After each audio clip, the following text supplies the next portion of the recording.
Brazilian soccer great Pelé, whose career spanning 3 decades earned him the nickname King of Soccer, has died.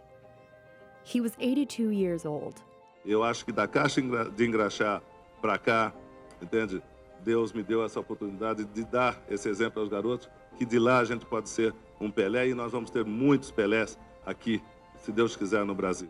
Born into poverty as Edson Arantes do Nascimento in Brazil's Minas Gerais state in 1940, Pelé first learned to play soccer from his father, a minor league player. My father used to say, man should be strong, man doesn't cry.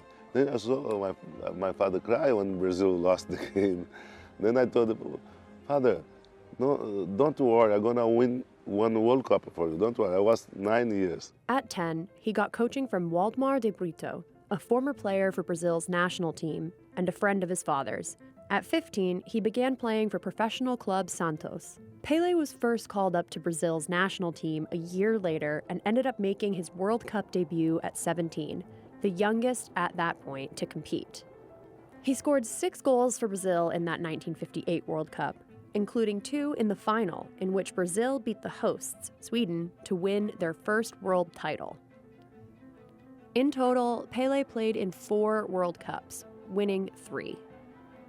He was barely 20 when the president of Brazil proclaimed him an official national treasure. Throughout his professional career, he scored 1,281 goals in 1,363 games.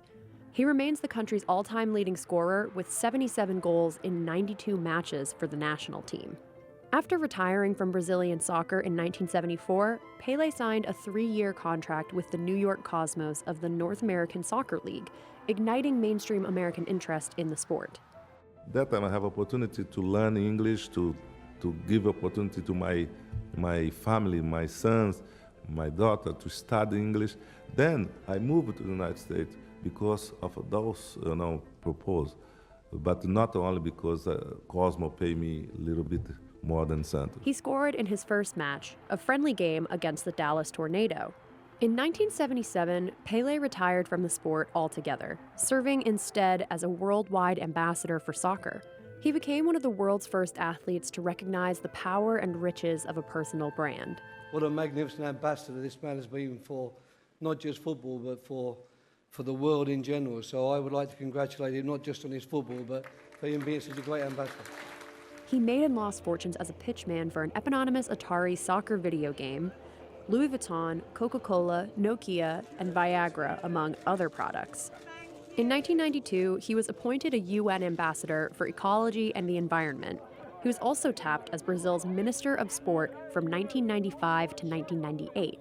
Over the years, Pelé wrote 2 autobiographies, in addition to dabbling in acting and composing. At 74, he signed a lifetime contract with Santos, the Brazilian club that had given him his start. Pelé underwent surgery to remove a tumor on his colon in September 2021. He was hospitalized for cancer treatment in November 2022 at a hospital in Sao Paulo. Pelé is survived by his wife and 7 children.